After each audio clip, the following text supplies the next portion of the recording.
കീഴാറ്റൂരിന് പിന്നാലെ തിരുവനന്തപുരം കഴക്കൂട്ടത്തെ ദേശീയപാതാ വികസനവും സർക്കാരിന് തലവേദനയാകുന്നു. ഭൂമി ഏറ്റെടുക്കുന്നത് റോഡിന്റെ ഒരു സൈഡിൽ നിന്ന് മാത്രമാണ് എന്നാരോപിച്ച് ഒരു വിഭാഗം നാട്ടുകാർ രംഗത്തെത്തി.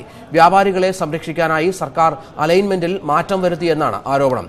റോഡ് വികസനം ആരാധനാലയങ്ങളെ സംരക്ഷിച്ചുകൊണ്ട് വേണമെന്നാവശ്യപ്പെട്ട് സമീപത്തെ ക്ഷേത്ര കമ്മിറ്റിയും മുസ്ലിം ജമാഅത്തും സമരരംഗത്ത് എത്തി. കഴക്കൂട്ടം ജംഗ്ഷൻ മുതൽ കൊല്ലം റൂട്ടിലേക്ക് നീളുന്ന 2 കിലോമീറ്റർ റോഡ് വികസനമാണ് തർക്കം.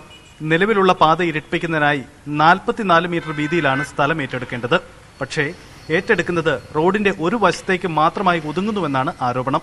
ഇവിടെ തുല്യനീതി ഉറപ്പാക്കണം. രണ്ട് ഭാഗത്തു നിന്ന് തുല്യമായിട്ട് എടുക്കണം.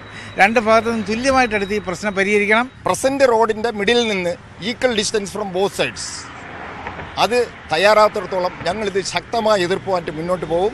വർഷങ്ങൾക്ക് മുമ്പ് റോഡ് വികസനം നടന്നപ്പോൾ റോഡിന്റെ ഒരു വശത്തു നിന്നു മാത്രം ഏറ്റെടുത്തു. പുതിയ വികസനത്തിനായി നിലവിലുള്ള റോഡിന്റെ മധ്യഭാഗത്തു നിന്നും ഇരുവശങ്ങളിലേക്കും അളവെടുക്കുന്നതിന് പകരം അലൈൻമെന്റ് തിരുത്തി. ഈ റോഡിന്റെ പടിഞ്ഞാറ് വശത്തുള്ളത് കൂടുതലും വ്യവസായ ലോബികളാണ്, വ്യവസായ സ്ഥാപനങ്ങളാണ് കൂടുതലുള്ളത്. എന്നാൽ കിഴക്കൻ പ്രദേശത്ത് റെസിഡൻസ് ആണ് കൂടുതലും താമസിക്കുന്നത്. അപ്പോൾ ഈ വ്യവസായ ലോബി ഈ സർക്കാരിനെ കൊണ്ട് ഇങ്ങനെ ഒരു സമ്മർദ്ദം എടുപ്പിച്ചോ അല്ലെങ്കിൽ ഇങ്ങനെ ഒരു തീരുമാനം എടുപ്പിക്കുന്നതിൽ സമ്മർദ്ദ ശക്തിയായോ എന്ന് ഞങ്ങൾ തീർച്ചയായും സംശയിക്കുന്നു. പ്രദേശത്ത് 4 വരിപ്പാത യാഥാർത്ഥ്യമായാൽ റോഡിന്റെ ഇരുവശങ്ങളിലുമുള്ള ആരാധനാലയങ്ങൾക്കും നഷ്ടം സംഭവിക്കും.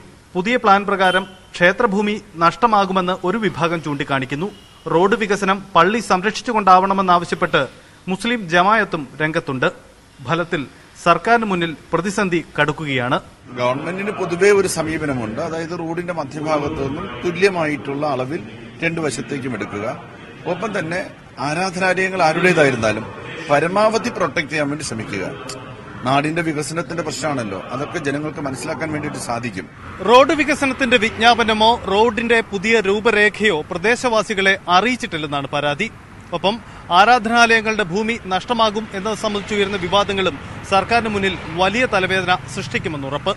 തിരുവനന്തപുരത്ത് നിന്നും TG സജിത്, ന്യൂസ് 8.